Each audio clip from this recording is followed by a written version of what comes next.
1062 The Voice of Love, Kekasih Tuhan, masih melanjutkan kebersamaan kita dalam program Family Magazine bersama dengan Ibu Christine Budiarjo, pembawa damai. Pagi hari ini akan disampaikan oleh Bu Christine. Seperti apa sih pembawa damai dalam kehidupan kita sehari-hari dan praktis begitu ya, dalam situasi yang banyak orang kehilangan damai sejahtera. Iya, betul. Tadi kami banyak ngobrol soal itu dan agak heran aja karena ternyata banyak juga orang Kristen yang ikut menjadi penyebar ketakutan gitu. Iya. Jadi pembawa damai itu harusnya seperti apa, Bu? Iya, gini ya. Yang pasti kita mesti tahu bahwa kita bisa menjadi pembawa damai itu kalau hidup kita itu bersedia untuk dipimpin Roh Kudus ya. Karena di dalam Galatia 5 ayat yang ke-22 dan sekaligus ya ayat 22 dan 23, demikian bunyi firman Tuhan, tetapi buah roh ialah kasih, sukacita, damai sejahtera, kesabaran, kemurahan, kebaikan, kesetiaan, kelemah lembutan, penguasaan diri.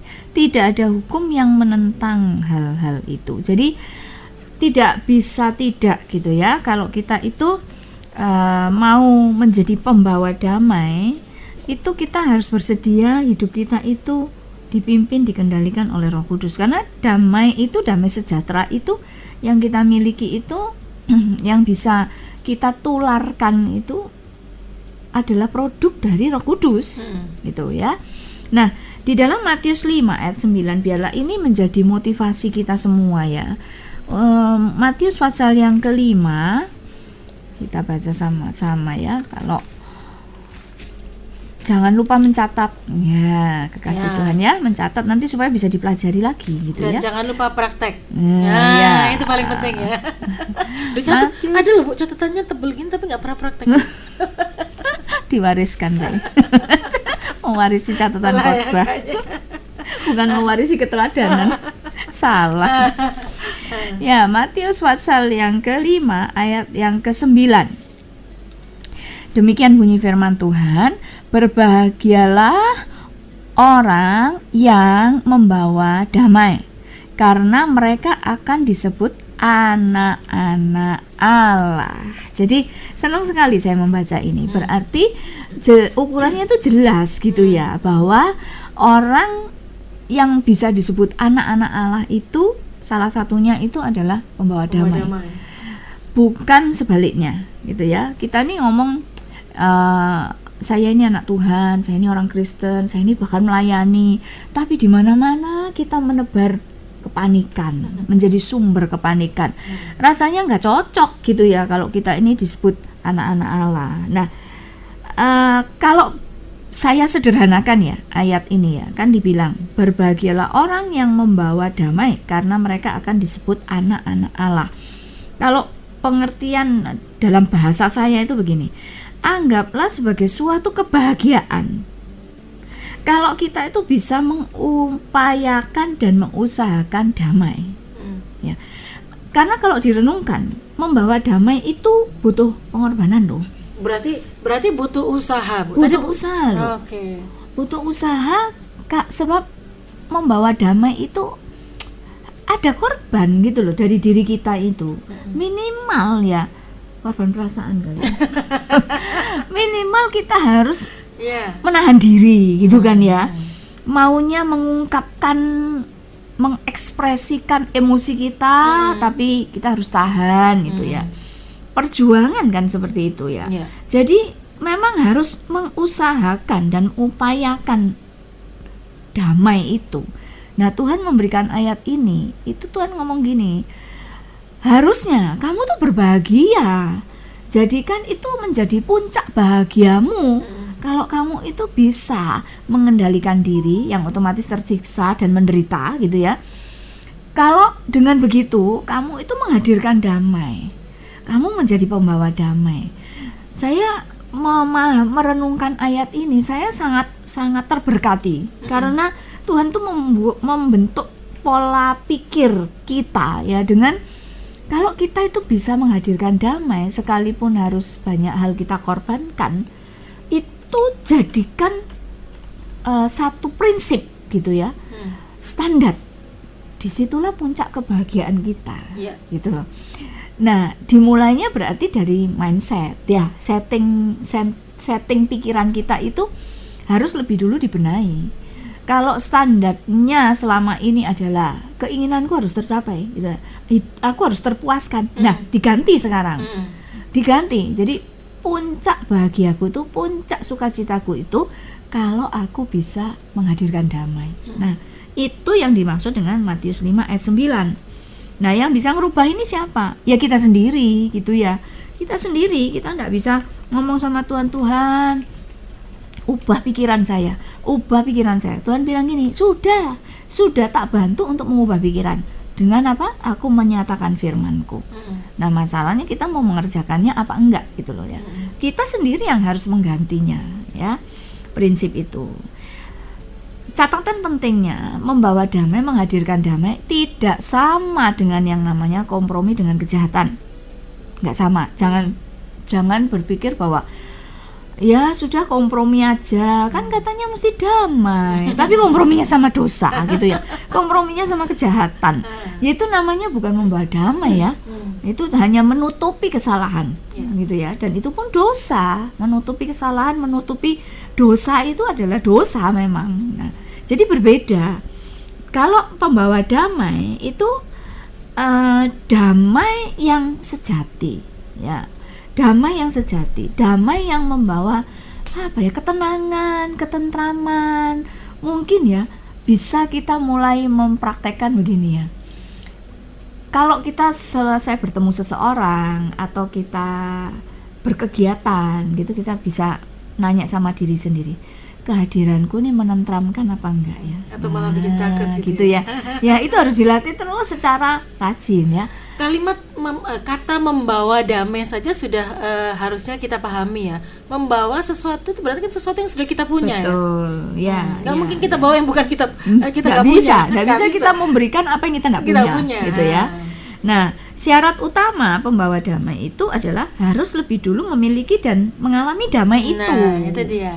Ya, harus penuh dulu diri kita ini dengan damai sejahtera yang datangnya dari Tuhan. Caranya bagaimana, Bu, supaya kita ini penuh dengan damai sejahtera? Ya, kalau kita memiliki damai sejahtera itu kan berarti memiliki ketenangan ya di dalam hati. Jadi ketenangannya itu dari dalam hati karena kita sadar penuh bahwa Tuhan itu pegang kendali atas segala sesuatu. Itu yang pertama. Jadi dimulai dulu dari mempercayai bahwa, menyadari bahwa Tuhan pegang kendali. Kenapa sih? Nah, ini dasarnya mesti kita pahami ya. Kenapa kok kita mesti percaya dan bisa mempercayai bahwa Tuhan pegang kendali atas segala sesuatu? Loh, waktu kita berdosa aja loh, Dia itu berupaya untuk supaya kita itu terlepas dari dosa. Apalagi kalau cuma sekedar masalah, kesulitan yang kita hadapi gitu ya.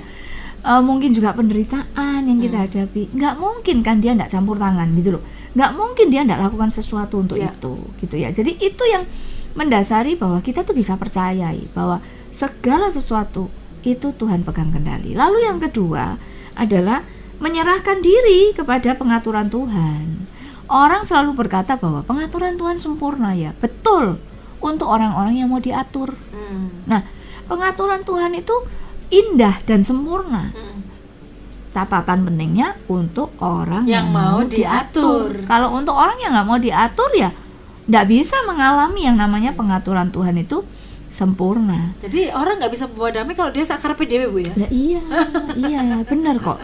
Nah, nanti kita akan lihat sama-sama ya, karena ini juga yang ternyata tanpa saya sadari itu menjadi pengalaman gitu ya secara pribadi ini. Nah, kita pelajari dulu, kalau kita sudah memberikan diri kepada Tuhan untuk Tuhan ambil alih seluruh hidup kita, gitu ya. Kita mempercayai bahwa Dia tidak mungkin mengizinkan sesuatu terjadi dalam hidup kita kalau Dia nggak punya tujuan yang baik, ya, tidak punya tujuan yang apapun baik. Itu, Bu, ya? Nah, apapun itu dah. Ya. Di dalam Yohanes 14 ayat 27, ini loh bedanya ya kalau kita lihat ya. Yohanes 14 ayat 27 ya. sudah dibaca ya Wahyu ya. Damai sejahtera kutinggalkan bagimu, damai sejahteraku kuberikan kepadamu. Dan apa yang kuberikan tidak seperti yang diberikan oleh dunia kepadamu. Janganlah gelisah dan gentar hatimu. Nah, gimana caranya jangan gentar dan gelisah? Ya tadi ya. Yang pertama percaya bahwa Tuhan pegang kendali atas segala sesuatu. Yang kedua, menyerahkan diri kepada pengaturan Tuhan yang sempurna itu. Dan disitulah akan muncul terbangun dalam diri kita damai sejahtera yang dari Tuhan. Ternyata dunia juga bisa loh kasih damai yang ya mungkin bungkusnya tok damai ya. Isinya gitu ya. Macam-macam isinya. Nah, di firman Tuhan juga menjelaskan dan itu tadi ya, ada dua macam, damai yang dari Tuhan dan damai yang dari dunia. Berbeda kata Tuhan, nggak sama. Kalau damai yang dari Tuhan itu damai yang tidak tergantung apapun. Situasi. Macam-macam, nggak Kondisi. tergantung apapun. Oke. Ya, jadi tidak butuh satu alasan gitu loh untuk kita tuh bisa mengalami damainya Tuhan. Nah, tapi kalau yang dari dunia itu sangat-sangat tergantung situasi, tergantung kondisi keadaan sekitar kita, tergantung apa kata orang. Ya, contoh ya, nggak usah jauh-jauh lah. Kalau kita merasakan dulu itu saya juga ketika nggak mengerti ya, sebagai hamba Tuhan pun sama loh. Ketika mungkin ya saat berkhotbah atau sharing firman, kalau ada yang wah luar biasa Bu khotbahnya, langsung ya itu rasanya kan wow gitu tuh damai gitu ya rasanya ya. Ya inilah melayani itu rasanya ada merasakan apa ya, ada kepuasan mungkin ya gitu ya, dan itu menghasilkan damai. Tapi ternyata itu ya salah gitu loh. Ternyata itu salah. Berarti kalau nggak ada yang ngomong gitu langsung terus kita down gitu. langsung mikir apa yang salah ya, apa yang salah ya, muji saya ya gitu. Kok nggak ada yang aduh gitu ya. Jadi itu dalam pelayanan loh itu ya. Dalam pelayanan, dalam diri seorang hamba Tuhan loh itu bisa terjadi kayak begitu kalau damai yang dimilikinya itu bukan damai yang sejati ya. Damai yang dari dunia tadi tergantung situasi, apa kata orang, kepemilikan, tergantung kepemilikan. Kalau punya damai, kalau hilang marahnya kayak setan. Nah itu sampai setan aja minder. Setannya resign. Dia lebih jahat dari aku ternyata. Aku resign naik. Atau pencapaian ya, prestasi. Kalau bisa mencapai itu rasanya wah, kita kan nyebutnya damai. Seneng itu ya kita nyebutnya damai, puas itu kita nyebutnya damai gitu ya. Tapi sangat tergantung dengan segala hal yang ada di sekitar kita. Nah, kalau damai yang dari Tuhan itu justru kalau bisa saya katakan ini, damai yang dari dunia itu membuat kita malah dikendalikan oleh sesuatu. Kalau damai sejahtera yang dari dunia itu misal tergantung apa kata orang gitu tadi ya. Ternyata berarti damai yang dari dunia itu membuat kita itu dikendalikan oleh apa kata orang. Tidak merdeka loh kita berarti. Gitu ya, sekalipun kita puas dengan itu ya. Tapi kalau damai yang dari Tuhan justru damai itu yang melepaskan kita dari segala kendali. Keren itu ya. Karena kita nggak tergantung apapun. Damai yang tanpa syarat, damai yang nggak butuh alasan gitu loh. Untuk harus begini baru aku merasa tenang, harus begini merasa damai. Enggak ya. Disitulah kemerdekaan yang sebenarnya itu, kemerdekaan yang sejati. Nah, Tuhan sedang mengerjakan ini di dalam diri kita, anak-anaknya, putra-putrinya. Kayak Rasul Paulus ya. Rasul Paulus itu surat-suratnya keren-keren loh ya. Kepada jemaat di Korintus, jemaat di Filipi, di Roma. Suratnya keren-keren.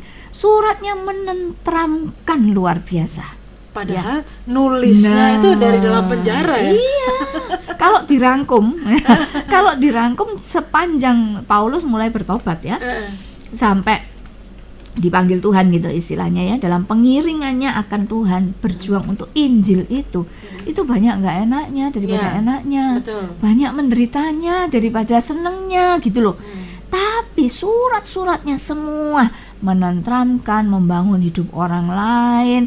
Bahkan dia juga tidak kompromi ya, kalau dia mesti ngomong keras, dia keras, tajam, tapi benar gitu loh. Iya kan? Kenapa dia sampai sebegitunya? Istilahnya gini, kamu membenci aku nggak apa-apa kok, itu ya. Yang penting kamu berubah. Nah itu loh, kamu nggak suka sama aku nggak apa-apa. Yang penting kamu harus tahu kebenaran. Ya, nah dari situ kita bisa melihat ya, ini damai.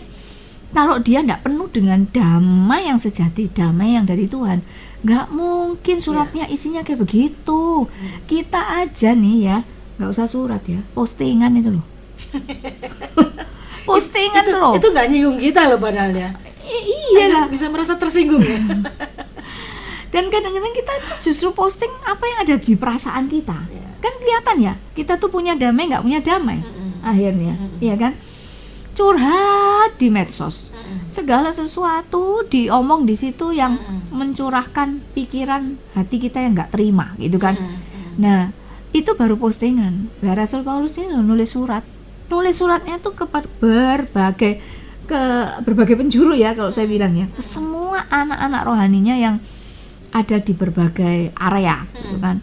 Apa sih? Ini rangkuman aja ya yang dialami oleh Paulus gitu ya. Di dalam Roma pasal 2 Korintus saja dulu.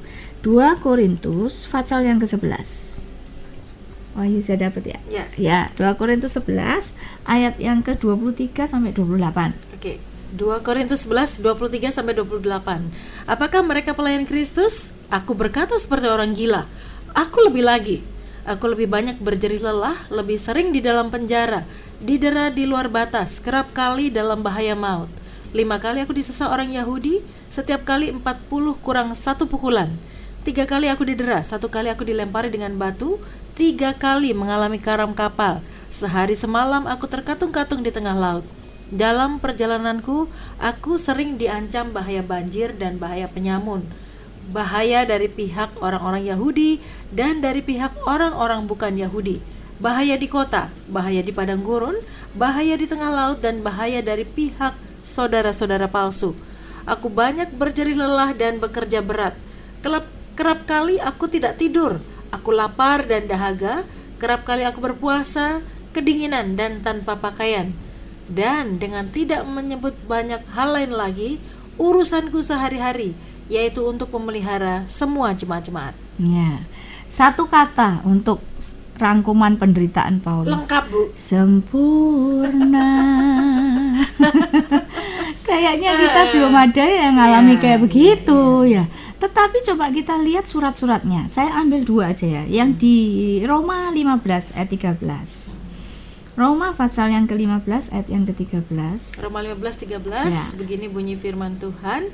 Semoga Allah sumber pengharapan memenuhi kamu dengan segala sukacita dan damai sejahtera dalam iman kamu, supaya oleh kekuatan Roh Kudus kamu berlimpah-limpah dalam pengharapan. Nah, itu ya, ada pengharapan, ada sukacita, ada damai sejahtera kan? Ini kalau ada iman ya di situ ya. Nah, ini kalau Paulus sendiri ndak punya, ndak mengalami, dia ndak bisa menguatkan orang lain. Ya. Ndak mungkin, ya. Kita ini manusia, kecenderungannya adalah mencari orang yang senasib sepenanggungan. Bahkan kalau apa yang kita alami itu kita mau semua orang tahu, kita mau semua orang juga ikut merasakan kan gitu kan. Kalaupun kita berkata enggak, aku enggak kayak gitu, aku enggak suka cerita penderitaanku, oke, bisa dicek. Apakah kita ini sering ngomong gini, dia enggak tahu ya yang apa aku alami. Nah, itu kan sama aja gitu loh. Ya itu sama aja. Cuman kita mungkin enggak punya keberanian menceritakan, mungkin ya enggak bisa cara menceritakannya. Tapi di dalam hati kita, pikiran kita, semua orang itu harus tahu apa yang aku alami. Aku ini soro, paling soro itu ya. Sedunia. Dunia antah berantah. Ya, itu kecenderungannya manusia. Jadi kalau Paulus tuh punya penderitaan kayak begitu, tapi masih bisa menulis surat. Aduh, ada apa tadi? Damai sejahtera, sukacita, pengharapan. Bahkan dibilang dalam penderitaanmu itu, yang mungkin kalau bahasa saya gini, penderitaanmu itu yang nggak kayak aku sempurnanya. Itu ya, biarlah kamu tuh punya pengharapan, punya kekayaan pengharapan. Wah, itu luar biasa ya. Jadi memang dia punya itu semua, dia apa namanya, kalau saya bilang dia jaga itu semua sehingga dia juga bisa menguatkan orang lain. Satu lagi dalam Filipi 4 ayat 7. Filipi 4 ayat yang ke-7. Begini bunyi firman Tuhan, damai sejahtera Allah yang melampaui segala akal akan memelihara hati dan pikiranmu dalam Kristus Yesus. Amin. Ya, kalau dia nggak ngalamin itu, dia nggak bisa ngomong seperti itu. Kalau kita nggak terbiasa dengan sesuatu, nggak mungkin inget gitu ya untuk memperkatakannya. Nggak mungkin manusia itu seperti itu. Kalau kita terbiasa, maka kita akan sering memperkatakannya, gitu kan? Itu manusia. Kalau nggak pernah terbiasa dengan itu, nggak pernah itu tidak menjadi gaya hidupnya, pasti banyak lupanya, gitu ya. Nah, kalau di Filipi 4 ayat 7 itu dibilang gini, supaya damai sejahtera Allah yang mengatasi segala keadaan yang tidak masuk akal. Loh, semua penderitaan yang dialami Paulus itu tidak masuk akal. Bukan cuman bobot penderitaannya, tetapi tidak masuk akalnya lebih lagi gini. Loh, wong Paulus lo ngajari yang bener, loh kan gitu kan? Itu kan sama sekali nggak masuk akal. Orang itu harusnya kalau ngajari yang bener ya dapat respon yang bener, yang baik dong. Atau kalau ngajari bener kok, gitu kalau kan? versi orang Kristen zaman sekarang, lo dia itu melayani Tuhan. Kok mengalami seperti itu, gitu ya? Iya, dia nggak masuk akal gitu loh ya. Tapi Paulus menulis ya, damai sejahtera Allah itu yang datangnya dari Allah, itu akan menolong kamu, katanya Paulus gitu, untuk memahami hal-hal yang tidak masuk akal. Jadi kamu ngalami yang tidak masuk akal itu nggak usah banyai, kata bahasa Jawanya. Nggak usah bingungi, nggak usah bingung, nggak usah kaget, karena memang demikianlah adanya gitu di dunia ini. Nah, kekasih Tuhan, kalau kita ini ada di posisi seperti Rasul Paulus yang sempurna tadi ya, penderitaannya tapi bagaimana kita bisa menularkan damai sejahtera? Tadi sempat disinggung oleh Bu Christine bahwa damai sejahtera Allah, jadi bukan dari kita ya, bukan. Itu dari Tuhan. Nah, bagaimana kita bisa mendapatkan damai sejahteranya Tuhan itu menjadi milik kita, sehingga yang keluar dari hidup kita ini adalah damai sejahtera yang sumbernya dari Tuhan, bukan dari diri kita sendiri. Sabar dulu, kami akan perbincangkan sesaat lagi.